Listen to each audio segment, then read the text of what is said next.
کہ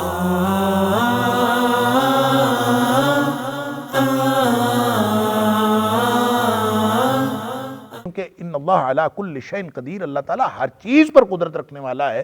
تو جس کا اللہ ہو اس کو کسی کے ساتھ اس کا معاملہ، اور انہی حالات میں ان کا معاملہ جن کے پاس اللہ نہیں ہے، جو اللہ پر ایمان نہیں رکھتے، ان دونوں کا معاملہ ایک جیسا ہو کیسے سکتا ہے؟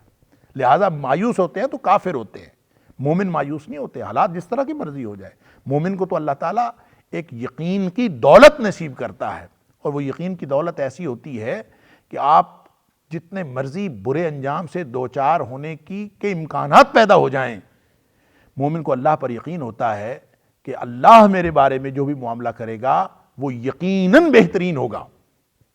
دیکھیں، اسباب پر بھروسہ اور اللہ پر بھروسہ، یہی تو فرق ہے کہ اسباب پر بھروسہ کرتے ہوئے انسان جب بھی بھروسہ کرتا ہے کسی بھی سبب پر، پہلے بھی میں کئی دفعہ عرض کر چکا ہوں کہ انسان جب اسباب پر بھروسہ کرتا ہے تو اسباب پر بھروسہ کرتے ہوئے انسان کے ذہن سے خطرے کا امکان ختم نہیں ہوتا، جو نقصان کا امکان ہے پھر بھی باقی رہتا ہے.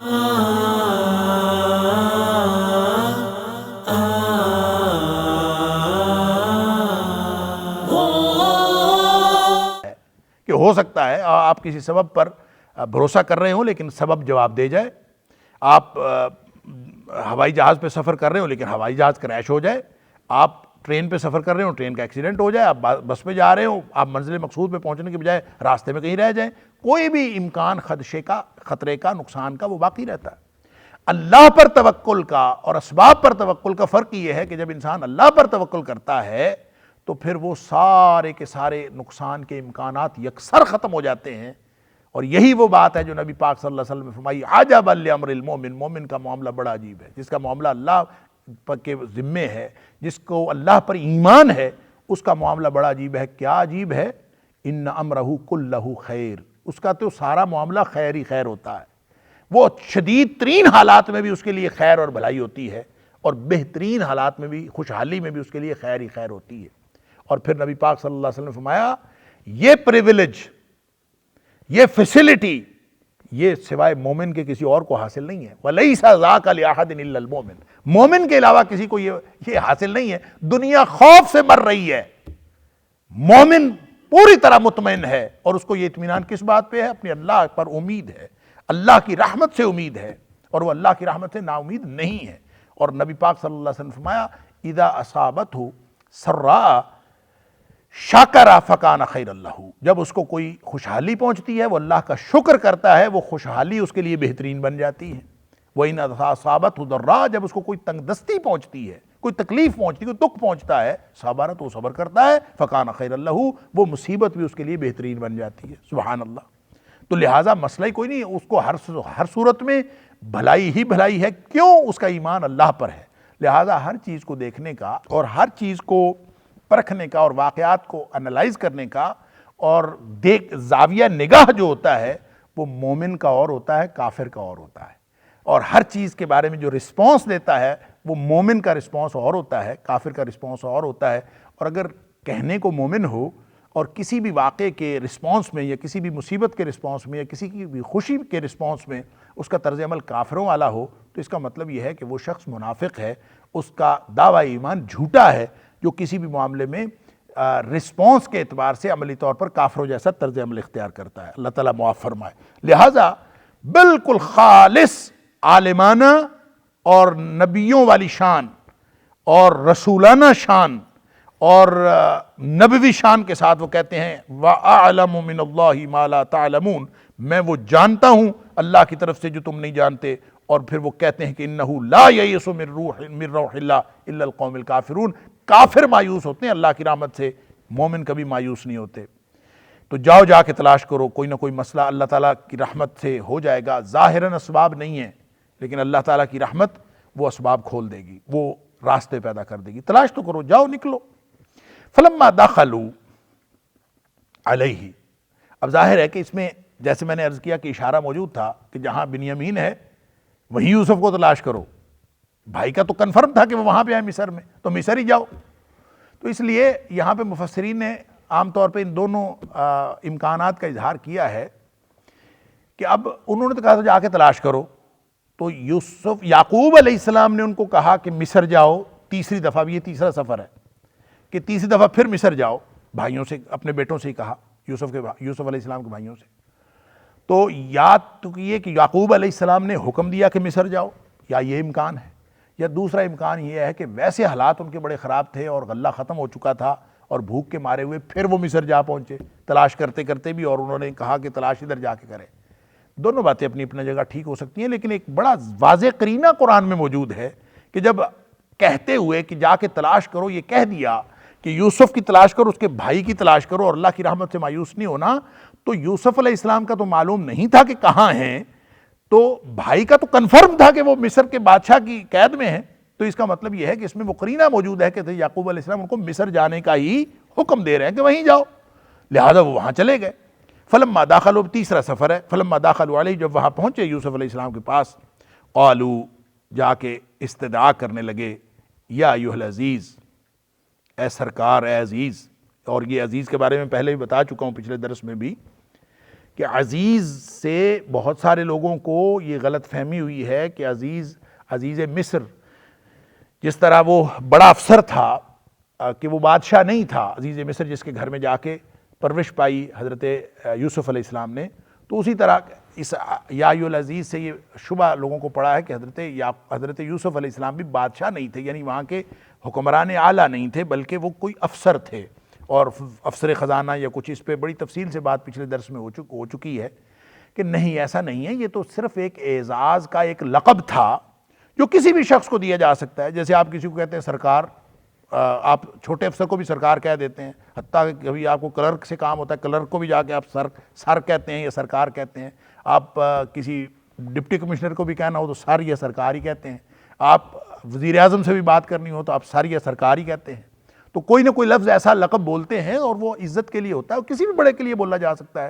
تو یہ خاص طور پر اس وقت جب آپ کوئی درخواست گزارنے لگے ہوں، کسی کو ریکویسٹ کرنے لگے ہوں، تو اس موقع پر جو آدمی، یہ وہاں کا گویا مصر کا اسلوب تھا کہ جس بھی بڑے سے کوئی بات کرنی ہوتی تھی وہ اس طرح سے کہتے تھے۔ اسی طرح انہوں نے جا کے بادشاہ وقت یعنی یوسف علیہ السلام کے سامنے جا کے درخواست کی، یا ایھا العزیز، جناب ہمارا معاملہ یہ ہے کہ مسنا واہلنا الضر، اللہ ہم بڑے دکھی ہیں، اللہ اکبر، مسنا ہمیں پہنچی ہے، واہلنا اور ہمارے گھر والوں کو بھی، الضر بڑی تکلیف پہنچی، بڑے دکھ، ہم یہ در جو ہے عام طور پہ مالی تنگ دستی کو کہتے ہیں، دکھی ہو کے ہم آئے ہیں، وجئنا اور ہم لے کے آئے ہیں ببضاعۃ مزجاۃ، جو ہم خریدنے کے لیے پونجی لے کے آئے ہیں، جو حصہ لے کے آئے ہیں، جو مال تجارت لے کے آئے ہیں، بضاعہ، اس کے اوپر پہلے بات ہو چکی ہے، بضاعہ سے مراد مال کا وہ حصہ جس سے فردر تجارت کی جا سکے، جس کو آپ بطور قیمت کے کسی چیز کو خریدنے کے لیے دیتے ہیں، اس کو بضاعہ کہتے ہیں۔ تو بضاعۃ مزجاۃ، بڑی ناقص رقم ہے، تھوڑی ہے، ناقص اس اعتبار سے بھی کہ وہ مقدار میں تھوڑی ہے، ناقص کا مطلب خراب نہیں ہوتا، ناقص کا مطلب ہوتی ہے وہ جو کمی والی ہو، تو یا تو وہ مقدار میں بہت ہی کم ہے، بہت تھوڑی پونجی ہے، تو جتنا غلہ ہمیں چاہیے اس غلے کی قیمت کے مطابق ہمارے پاس قیمت نہیں ہے، ہمارے پاس پونجی نہیں ہے، تھوڑی لے کے آئے ہیں، ناقص ہے، اس کو غلے کی قیمت کو پورا نہیں کرتی ہے، جو بھی اصول اس وقت تھا اس کے مطابق نہیں ہے۔ فَأَوْفِ لَنَا الْكَيْلَ، آپ ایسے کریں کہ ہمیں غلہ پورا ناپ تول کے ساتھ دے دیں، پورا تول کے ہمیں غلہ دے دیں، جتنا ایک بندے کو ملتا ہے اور پر ہیڈ جو آپ نے بنایا ہے وہ دے دیں، آپ ہماری پونجی کا خیال نہ کریں۔ وَتَصَدَّقَ عَلَيْنَا، ہمارے اوپر صدقہ کر دیں، اللہ اکبر، وَتَصَدَّقَ عَلَيْنَا، ہمارے اوپر صدقہ کر دیں، ان اللہ یجزی المتصدقین، اللہ صدقہ کرنے والوں کو اچھا بدلہ دے گا۔ گویا ریکویسٹ کر رہے ہیں، خیرات مانگ رہے ہیں کہ آپ، ہمارے پاس قیمت تو نہیں ہے غلے کی، لیکن یہ تھوڑی سی پونجی ہے، یہ رکھ لیجئے اور ہمارے پر خیرات کیجئے، یعنی غلہ پورا کرنے کی خیرات مانگ رہے ہیں، پورا غلہ مانگنے کے لیے کہہ رہے ہیں، حاصل کرنے کے لیے کہہ رہے ہیں۔ ایک تو بات یہ ہے، دوسرا یہاں پہ ایک اور احتمال کا ذکر بھی مفسرین نے کیا ہے، اور وہ بھی ہو سکتا ہے، وہ یہ کہ جب انہوں نے جا کے بات کی بادشاہ سے، تو ان کو یہ معلوم تھا کہ ہمارا بھائی جو ہے بنیامین وہ تو بادشاہ کے پاس ہے، لہذا انہوں نے دو درخواستیں کی ہیں۔ ایک درخواست کی ہے کہ غلہ پورا دے دیجئے، بات مکمل ہوگی، فَأَوْفِ لَنَا الْكَيْلَ، ہماری پونجی تھوڑی ہے، ہمارے پاس قیمت کم ہے، جئنا ببضاعۃ مزجاۃ، تھوڑی قیمت کے ساتھ ہم آئے ہیں، فاوفِ لنا الکیل، ہمیں آپ پورا غلہ دے دیں۔ ایک بات مکمل ہو گئی، یہ ایک درخواست ہے، یہ ایک ریکویسٹ ہے۔ اور دوسری ریکویسٹ کیا ہے؟ وتصدق علینا، اور تو ہمارے اوپر صدقہ کر۔ یہ جو اور تو صدقہ کر، یہ کوئی دوسری ریکویسٹ ہے، اور اس سے مراد مفسرین نے یہ لیا ہے کہ انہوں نے یہ درخواست ایڈیشنلی کی تھی کہ آپ ہمارے جو بھائی ہیں ان کو آپ رہا کر دیجئے، ہمارے اوپر صدقہ کیجئے۔ یعنی خیرات جو مانگی تھی غلے کی صورت میں وہ الگ ہے، اور جو بھائی کو رہا کرنے کی درخواست کی ہے وہ الگ ہے۔ دو درخواستیں کی، غلہ بھی دے دیجئے پورا، ہمارے پاس پونجی ٹھیک نہیں ہے، تھوڑی ہے، پھر بھی دے دیجئے، اور دوسرا یہ کہ ہمارے بھائی کو بھی رہا کر دیجئے۔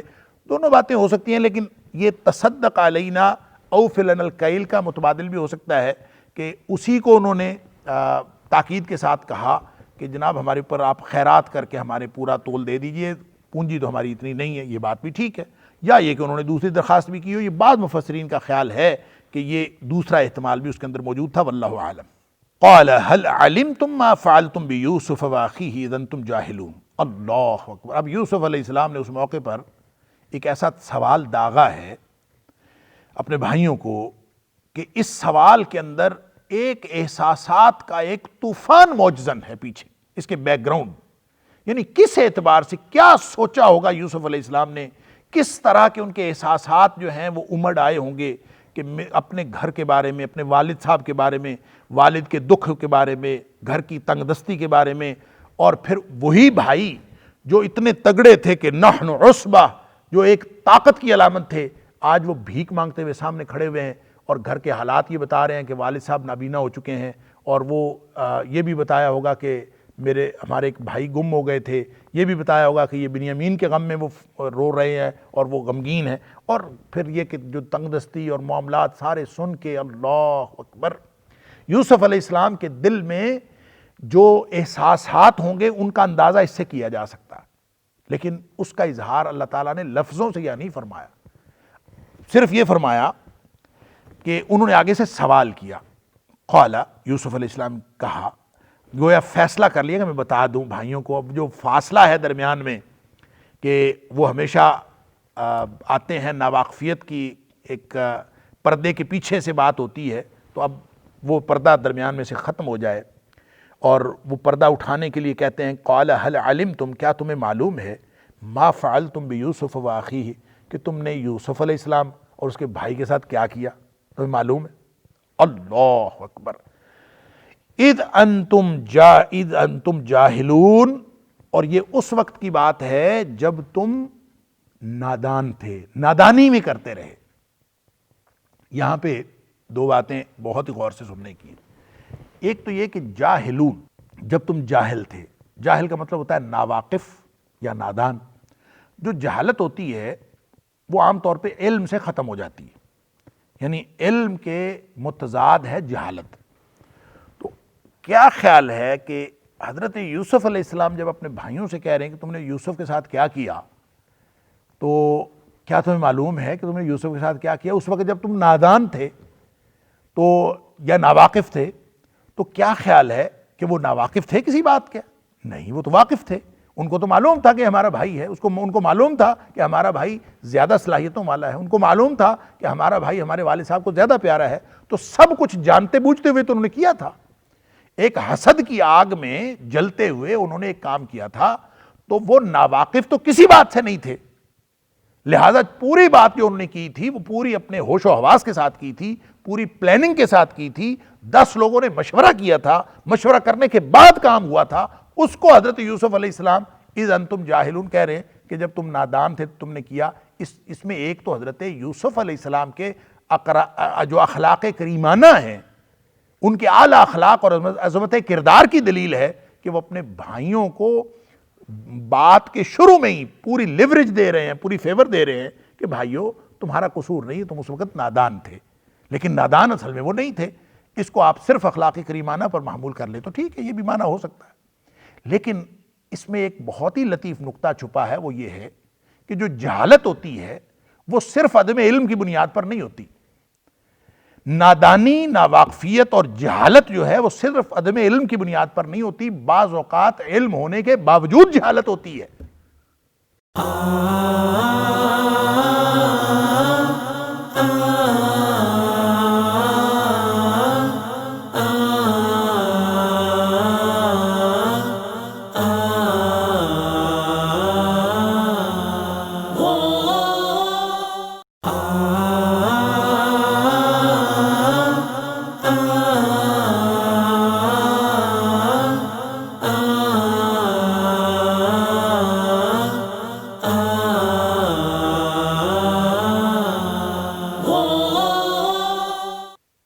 یہ حضرت یوسف علیہ السلام کا یہ قول بتا رہا ہے۔ اور وہ جہالت کیا ہوتی ہے؟ جب انسان کے پاس علم بھی ہو، جب انسان جانتا بھی ہو، پوری عقل و شعور استعمال کر رہا ہو، لیکن وہ نادانی اور جہالت کی کیفیت اس وقت پیدا ہوتی ہے جب انسان جذبات سے مغلوب ہو جائے۔ یہ جذبات کی مغلوبیت کی حالت ہے۔ وہ جذبات کسی بھی طرح کے ہو سکتے ہیں، وہ شہوانی جذبات بھی ہو سکتے ہیں۔ انسان شہوانی جذبات سے اتنا مغلوب ہو جاتا ہے کہ گناہ کرنے پر تل جاتا ہے۔ انسان نفسیاتی طور پر بعض اوقات ایسے منفی جذبات سے، جیسے حسد کی آگ میں، وہ اس وقت حسد میں تھے، تو حسد کے جذبات سے اس قدر مغلوب ہوئے کہ ان کے ہوش و حواس ختم ہو گئے، اور انہوں نے جو بیہیو کیا، سب کچھ جاننے کے باوجود ان کا جو بیہیویئر تھا وہ ایسے تھا جیسے نادانوں والا ہو، ناواقفوں والا ہو۔ اب بھی دیکھ لیں کہ جو بھی شخص گناہ کرتا ہے، ہوش و حواس کے ساتھ سلیم الفطرت ہو، اس کی فطرت سالم ہو، کبھی گناہ نہیں کر سکتا۔ ایمان روکتا ہے، اللہ کا خوف روکتا ہے۔ گناہ دو قسم کے لوگ کرتے ہیں، ایک وہ جن کو اللہ کا خوف نہیں ہے، جن کو اللہ پر ایمان نہیں ہے، یا وہ کرتے ہیں جو ایمان بھی رکھتے ہیں، خوف بھی رکھتے ہیں۔ گناہ گار دو قسم کے ہمیشہ میں عرض کرتا ہوں کہ گناہ بھی وہ اللہ کا خوف بھی رکھتے ہیں، اللہ پر ایمان بھی رکھتے ہیں، لیکن وہ کسی مغلوبیت کی وجہ سے گناہ کر بیٹھتے ہیں۔ مغلوبیت حالات کی بھی ہو سکتی ہے، مغلوبیت جذبات کی بھی ہو سکتی ہے۔ جب وہ مغلوب ہوتے ہیں تو اس وقت ان کی کیفیت ایسی ہوتی ہے کہ وہ کوئی چیز نہیں جان رہے، اور جاہلوں کی سی کیفیت ہوتی ہے۔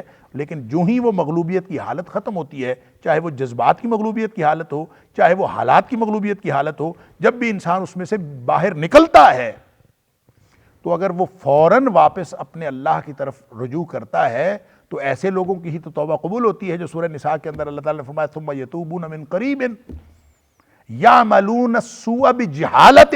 وہاں بھی آپ اللہ کے رسول اللہ کریم نے جہالت کا لفظ استعمال کیا ہے کہ یعملون السوء بجہالۃ۔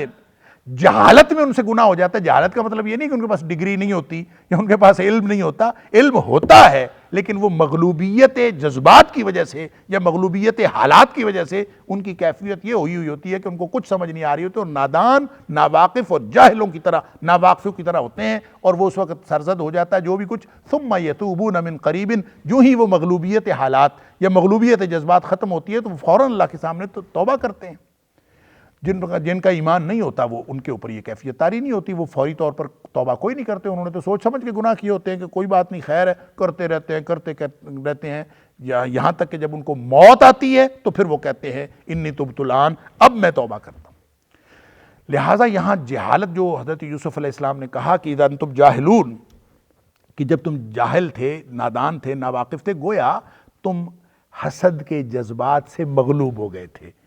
فیور بھی دی، اخلاق کریمانہ کا اظہار بھی کیا، لیکن اس میں خاص طور پر اس حقیقت کی طرف اشارہ کیا کہ جب انسان مغلوب ہو جاتا ہے تو اس وقت وہ اپنے بیہیویئر میں اپنے آپ پہ سے باہر ہو جاتا ہے، اس کے ہوش و حواس جواب دے جاتے ہیں اور وہ ایسے کام کر گزرتا ہے۔ لیکن جو ہی پھر جذبات ٹھنڈے پڑتے ہیں، ان کو ٹھیک ہو جانا چاہیے تھا، ان کو غلطی کا اعتراف کر لینا چاہیے تھا، لیکن ابھی ربع صدی ہو گئی ہے، 25 سال 30 سال گزر چکے ہیں، لیکن ان کو ابھی تک غلطی کا احساس نہیں ہوا۔ لیکن پھر بھی ان کو غلطی کا احساس ہو جانا چاہیے تھا، والد صاحب سے معافی مانگ چکے ہوتے اب تک، لیکن انہوں نے نہیں مانگی۔ اس کے باوجود حضرت یوسف علیہ السلام اخلاق کریمانہ کا اظہار کر رہے ہیں کہ جناب تم لوگ اس وقت نادان تھے جب تم نے کیا، اور ساتھ یہ کہا کہ تم نے یوسف کے ساتھ کیا، اس کے بھائی کے ساتھ کیا۔ اب یہاں پہ باقی باتوں کی طرف آنے سے پہلے ایک اور نقطہ میں عرض کرنا چاہتا ہوں، وہ یہ کہ یوسف علیہ السلام کو تو کنویں میں پھینکا تھا، یوسف علیہ السلام کے ساتھ انہوں نے کیا تھا، بنیامین کے ساتھ کیا تھا؟ بنیامین کے ساتھ انہوں نے کچھ نہیں کیا. کوئی ایسا واقعہ قرآن نے بیان نہیں کیا کہ بنیامین کے ساتھ انہوں نے کیا کیا. اللہ اکبر. تو اس کا ایک قرینہ وہ پہلے موجود ہے جہاں حضرت یوسف علیہ السلام کے ساتھ بنیامین کی جب ملاقات ہوئی، جب وہ پہلی دفعہ آئے ہیں تو بنیامین کے ساتھ گفتگو کے بعد حضرت یوسف علیہ السلام نے بنیامین سے کہا تھا کہ تم کسی بھی طرح افسوس کا اظہار نہ کرو اپنے بھائیوں کے رویے پر. وہ جو افسوس کا اظہار نہ کرو اپنے بھائیوں کے رویے پر حضرت یوسف علیہ السلام نے کہا تھا. تو اس وقت بھی میں نے عرض کی تھی کہ وہ کس رویے پر، تو اس کا مطلب یہ ہے کہ بنیامین کے ساتھ جو عمومی رویہ تھا بھائیوں کا عام روزمرہ زندگی کے اندر وہ ٹھیک نہیں تھا. وہ ہمیشہ ان کو کسی نہ کسی طرح تنگ کرتے رہتے تھے. تو کوئی خاص واقعہ تو قرآن نے ذکر نہیں کیا، لیکن وہاں بھی اس بات کا مفہوم یہی ہے کہ وہ بنیامین کو تنگ کرتے رہتے تھے. اور یہاں بھی اسی طرف اشارہ ہے کہ جو کچھ تم نے یوسف علیہ السلام کے ساتھ کیا کنویں میں پھینک کر، علاوازی جو بدسلوکی کرتے تھے، اور پھر ان کے بھائی بنیامین کے ساتھ بھی جو تم بدسلوکی کرتے تھے، وگرنہ اس واقعے میں کہ یوسف علیہ السلام کے پاس بنیامین رہ گئے آ کے اور وہ قید ہو گئے چوری کے الزام میں، اس میں تو ان کا کوئی قصور نہیں تھا. تو تم نے کیا کیا، ما فعلتم هل علمتم ما فعلتم بیوسف واخیہ، تو اس کے اندر گویا پوری زندگی کا جو ان کا رویہ ہے وہ اس کے اندر شامل ہے. اب یہ جو سوال ہے، اس سوال نے پورے پردے کو منکشف کر دیا، پردہ ہٹا دیا، پورا راز جو ہے افشا ہو گیا. اور فوراً وہ بولتے ہیں قالو، انہوں نے کہا اِنَّكَ لَأَنْتَ یوسف، کیا واقعی تو یوسف ہے؟ اِنَّكَ، کیا واقعی تو لَأَنْتَ یوسف، تو ہی یوسف ہے. یہ جو حضرت یوسف علیہ السلام کے سوال کے جواب میں فوراً یہ پہچان لینا کہ تو یوسف ہے، اس سے ایک بڑی خوبصورت بات مفسرین نے لکھی ہے جس کی طرف بڑا دل مائل ہوتا ہے کہ ایسے ہی ہوگا. ہے تو بالکل ایک ایزمپشن، لیکن لگتا یہ ہے کہ حقیقت کے قریب ہے. وہ یہ کہ یوسف علیہ السلام کو دیکھ کر، یوسف علیہ السلام کو سے مل کر، اب تیسری ملاقات تھی ان کی، یعنی تیسری دفعہ سفر کر رہے تھے مصر کا، تو بادشاہ کی کرسی پر بیٹھے ہوئے دیکھ کر یوسف علیہ السلام کو بھائیوں کے دل میں کئی دفعہ خیال آیا تھا. یوسف علیہ السلام کا حلیہ دیکھ کر، ان کی شکل و شباہت دیکھ کر، ان کی عادتیں دیکھ کر، ان کی بولنے کا انداز دیکھ کر، ان کے مسکرانے کا انداز دیکھ کر، مختلف باتیں دیکھ کر ان کو کئی دفعہ شک گزرا کہ اس کی مشابہت ہمارے بھائی یوسف کے ساتھ ہے. لیکن چونکہ وہ یوسف علیہ السلام کو کنویں میں پھینک کے اپنے طور پہ بھول بھلا چکے تھے، ان کے خیال میں یہ بعید از قیاس تھا کہ یہ بادشاہ کی کرسی پر بیٹھا ہوا شخص جس کے سر پہ بادشاہت کا تاج سجا ہوا ہے، یہ وہ بھائی ہمارا ہو سکتا ہے جس کو ہم نے کنویں میں پھینکا تھا، باوجود اس بات کے کہ ان کو ریزمبلنس لگتی تھی بہت ساری باتوں. امام قرطبی علیہ الرحمہ نے کئی روایات لکھی ہیں، اور اس میں خاص طور پہ ابن عباس رضی اللہ تعالیٰ عنہ کی روایت، وہ ان کا قول بتاتے ہیں کہ انہوں نے حضرت یوسف علیہ السلام کو پہچان لیا تھا مسکراہٹ سے، کہ حضرت یوسف علیہ السلام جو ہیں وہ مسکراتے تھے، تو اس سے، اور آپ کے مسکرانے کا جو انداز تھا اس سے ان کو پتہ چلتا تھا کہ یہ بالکل اسی طرح مسکراتے جس طرح ہمارا بھائی یوسف مسکرایا کرتا تھا. لیکن چونکہ یہ تو بادشاہ تھا، اس کو انہوں نے کنویں میں پھینکا تھا، لہٰذا وہ کبھی کوریلیٹ نہیں کر سکتے تھے کہ یہ یوسف علیہ السلام ہو سکتے ہیں. سوچا کرتے تھے مختلف باتوں کے ہو سکتے ہیں.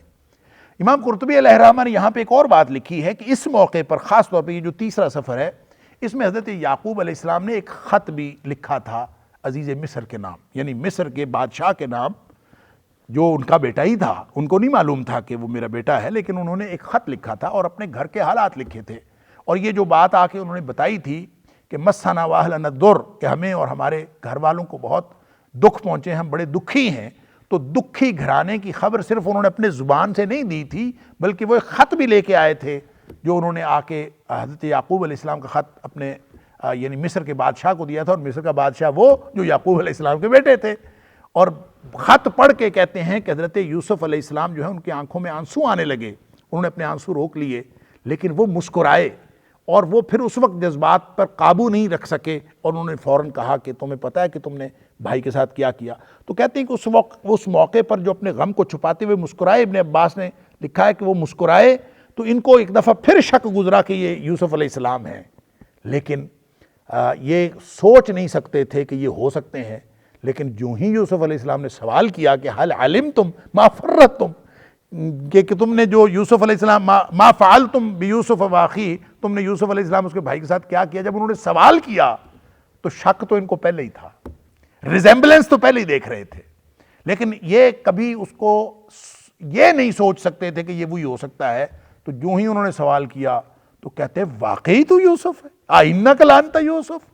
اچھا، ہم اتنے عرصے سے سوچ رہے تھے، آپس میں ہم ڈسکس بھی کرتے تھے کہ لگتا ویسا ہے، ہو نہیں سکتا، لیکن اب پتہ چلا ہے آئنک لانت یوسف، کیا تو یوسف ہے؟ قال، کہا انا یوسف، ہاں میں یوسف ہوں. اللہ اکبر. بعض لوگوں نے یہاں پہ ایک بڑی لفظی ایک لطیف نقطہ نکالا ہے، وہ یہ ہے کہ حضرت یوسف علیہ السلام کو یہاں پہ کہنا چاہیے تھا عربیت کے اعتبار سے انا ہوا یوسف، میں وہی یوسف ہوں، یہ کہنا چاہیے تھا. اور حضرت یوسف علیہ السلام نے یہ نہیں کہا کہ انا ہوا یوسف، میں وہی والا یوسف ہوں، نہیں، انا یوسف، میں یوسف. اور یوسف آصف یاسف سے ہے، افسوس والا، کہ مجھے بڑا افسوس ہے. گویا اپنی کیفیت بیان کر رہے ہیں، صرف نام نہیں بتا رہے کہ میں وہی یوسف ہوں، بلکہ ساتھ اپنی کیفیت بتا رہے ہیں. واللہ اعلم. وہذا اخی، میں یوسف ہوں، وہی والا یوسف. وہذا اخی، اور یہ میرا بھائی ہے بنیامین. قد من اللہ علینا، ساتھ پوری حقیقت بتا دی، میری کوئی خوبی نہیں ہے، اللہ نے ہمارے اوپر احسان کیا ہے. قد من اللہ علینا. اب ایک دفعہ پھر عظمت کردار کا اظہار. سبحان اللہ. کہتے ہیں اللہ نے ہمارے اوپر احسان کیا ہے. اللہ کو انہ من یتق ویصبر، یعنی آج اگر میں بادشاہت کی کرسی پہ بیٹھا ہوں اور میرا بھائی میرے پاس ہے، یہ سب جو فراوانی اللہ نے ہمیں عطا کی ہے، جو عزتیں عطا کی ہیں، جو نبوت بھی عطا کی ہے، یہ سب اللہ کا احسان ہے ہمارے اوپر. انہ من یتق ویصبر، بے شک وہ جو تقوی اختیار کرے اور صبر کا رستہ اختیار کرے، فإن اللہ، پس بے شک اللہ تعالیٰ، لا یضیع اجر المحسنین، ایسے احسان کرنے والوں کو، ایسے نیکوکاروں کا اجر کبھی ضائع نہیں کرتا. اللہ تعالیٰ ان کا اجر ضائع نہیں کرتا. یہ جو آیت ہے نا، آیت نمبر 90، اللہ اکبر. اور خاص طور پہ یہ جو اس کا آخری حصہ ہے، انہ من یتق ویصبر فإن اللہ لا یضیع اجر المحسنین، کہنا چاہیے کہ یہ پوری صورت کا خلاصہ ہے. یعنی پوری صورت کے اندر جو درس ہے، جو سبق ہے، جو اس کا نتیجہ ہے، جو اللہ ہمیں سمجھانا چاہتا ہے، جو اللہ تعالیٰ انسانیت کو ہدایت دینا چاہتا ہے، اور جو اس پوری کہانی سے جو اس کا خلاصہ ہے، وہ اس آیت کے اس حصے میں ہے، انہ من یتق ویصبر فإن اللہ لا یضیع اجر المحسنین. اس میں تین باتیں ہیں. تقوی، جو کوئی شخص تقوی اختیار کرے، ویصبر، اور صبر، اور تیسری چیز ہے محسن. ان اللہ لا یضیع اجر المحسنین، وہ محسنوں میں سے ہو. محسنین کا اجر اللہ تعالیٰ ضائع نہیں کرتا. محسن کون ہوتا ہے؟ جو احسان کرتا ہے. اس کا مطلب یہ ہوا کہ ایک تو یہاں تین چیزیں بیان ہوئی ہیں، تین عمل بیان ہوئے ہیں، تین حالتیں بیان ہوئی ہیں، تین کیفیات ہیں، تین طرح کے طرزۂ عمل ہیں. اور دوسرا یہ کہ تینوں کا آپس میں کنیکشن ہونا چاہیے. تقویٰ کیا ہے؟ اللہ کی ناراضگی سے بچنے کا نام، اور اللہ کی رضامندی حاصل کرنے کے احساس کا نام. اس دوہرے احساس کا نام تقویٰ ہے کہ ہر وقت انسان کو یہ تڑپ رہے کہ میں نے اللہ کی ناراضگی سے بچنا ہے. ایک بھی کام اللہ مجھ سے ایسا سرزد نہ ہو جائے جو تیری ناراضگی کا باعث بن سکتا ہے، اور اللہ ایک بھی کام مجھ سے ہونے سے رہ نہ جائے جو تیری رضامندی کا باعث بن سکتا ہے. جس کے دل میں یہ نقطہ ہو، یہ احساس ہو، اس ترجیحی نقطے پر اور اس احساس پر اس کی پوری زندگی گزر رہی ہو اور وہ عمل کرنے کی کوشش کر رہا ہو، تو وہ متقی ہے.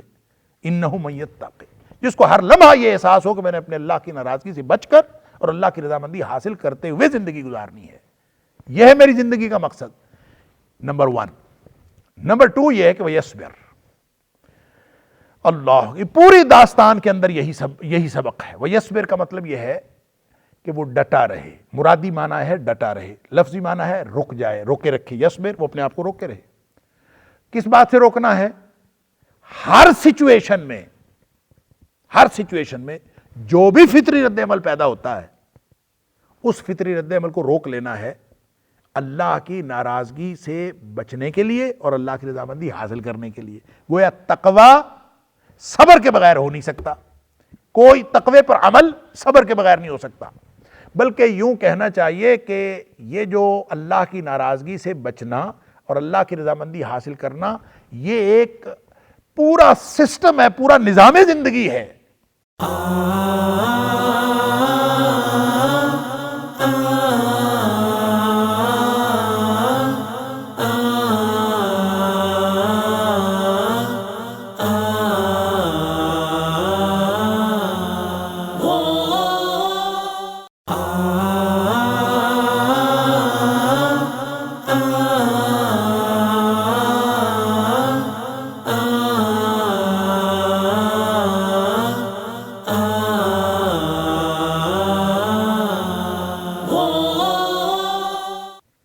صرف ایک فرد کا نہیں، پورے اجتماع کا بھی، اور ہر ایک کا ایک نظام زندگی ہے، اور اس پر عمل، اس احساس پر عمل، اس عملی پروگرام کے بارے میں اس کو اپنے کردار میں اپنانا یہ ممکن نہیں ہے جب تک صبر نہ ہو۔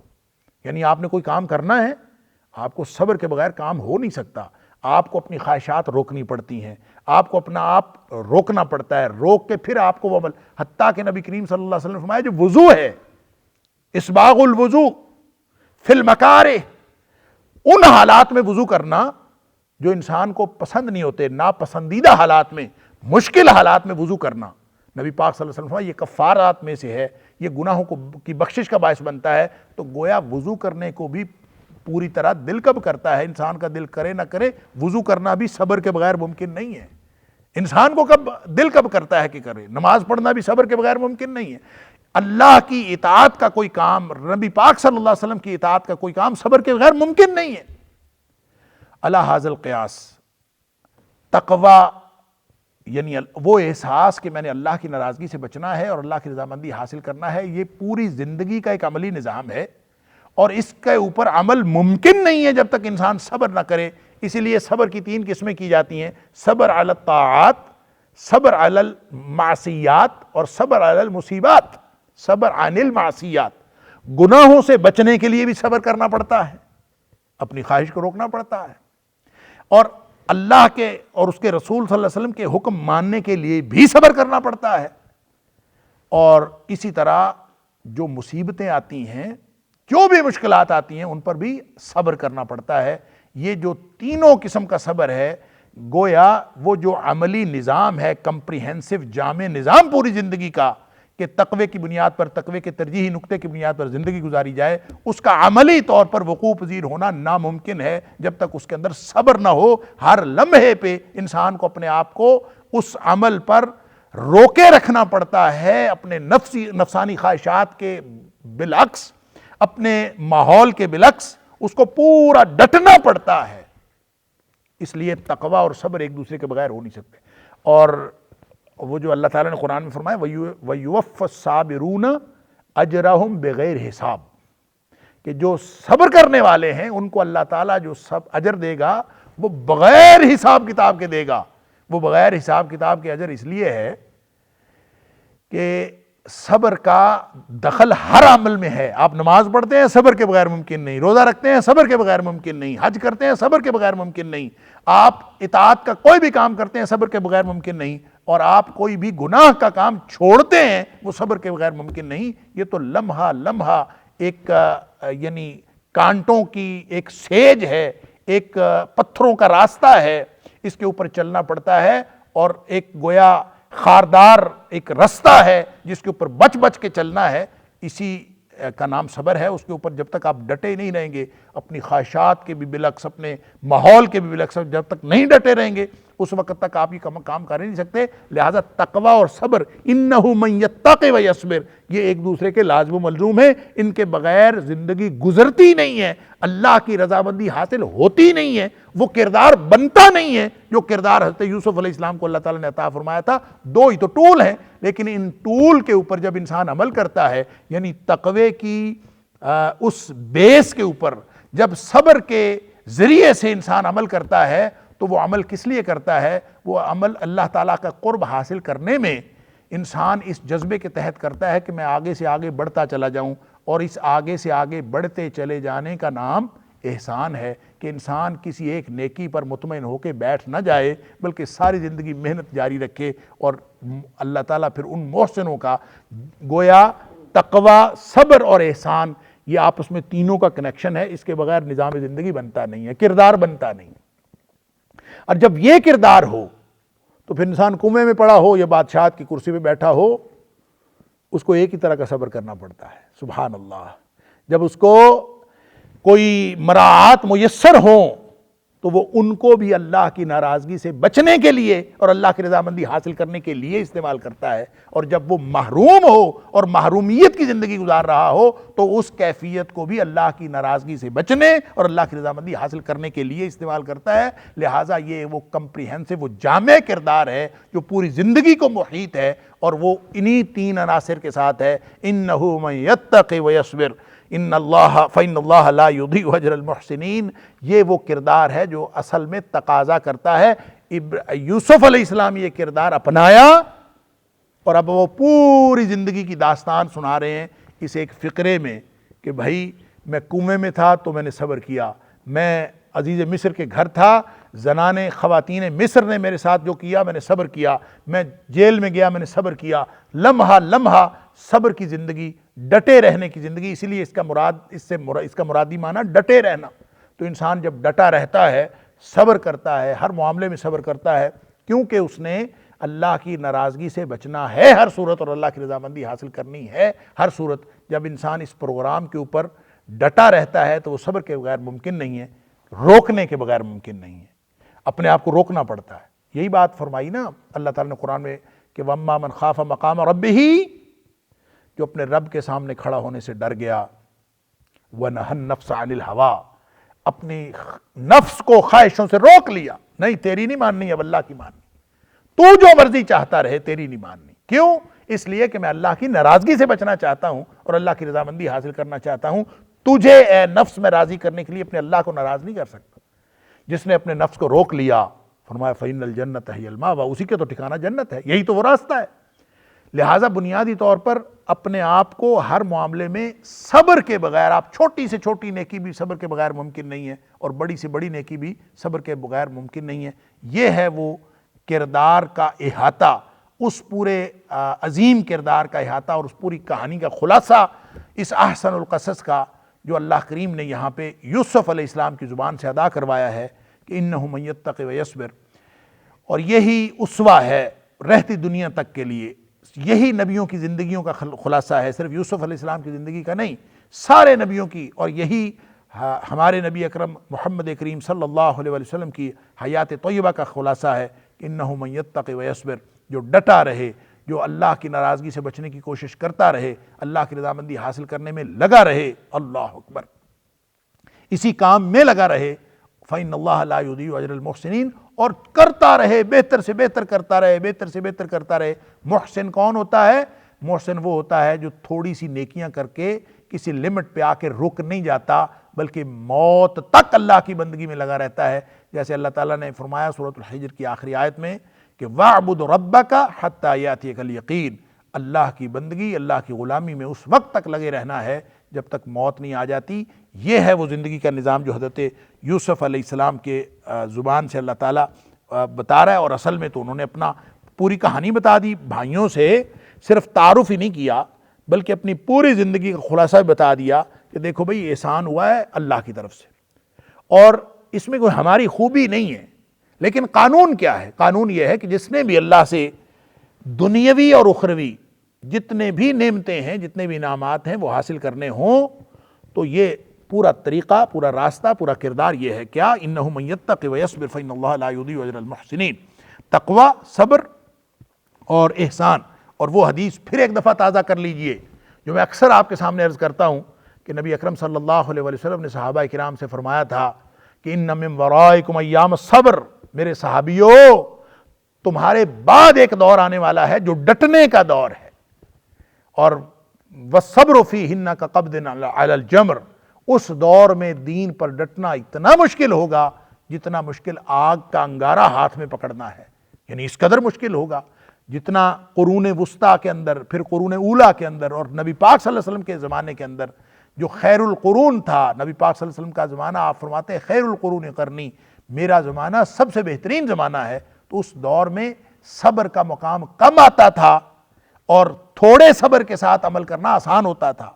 نبی پاک صلی اللہ علیہ وسلم موجود تھے، سنہری دور تھا، نیکی کے مواقع زیادہ تھے، نیکی کی ترغیب زیادہ تھی، نبی پاک صلی اللہ علیہ وسلم کی حیات طیبہ، آپ خود بنفس نفیس موجود تھے۔